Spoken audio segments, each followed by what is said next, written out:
poussé dehors par les propres membres de son parti, par les cadres du PLD, le Parti libéral-démocrate, c'est le grand parti conservateur ici.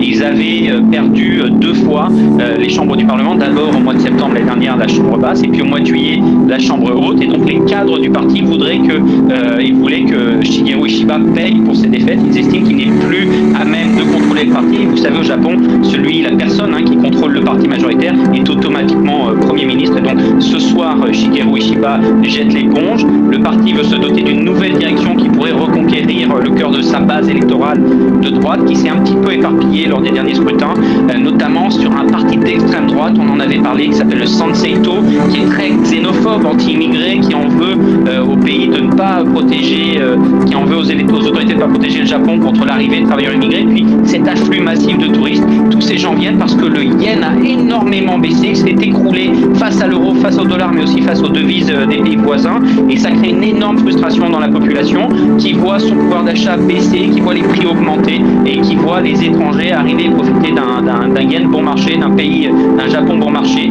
Et donc la droite maintenant va se diviser, soit on reste sur le centre avec une politique un peu réformiste, soit on essaye de reconquérir la droite dure avec une directrice, Sanae Takeichi, la patronne du parti qui est candidate déjà, qui pourrait se faire élire à la tête du parti. On saura ça dans quelques semaines.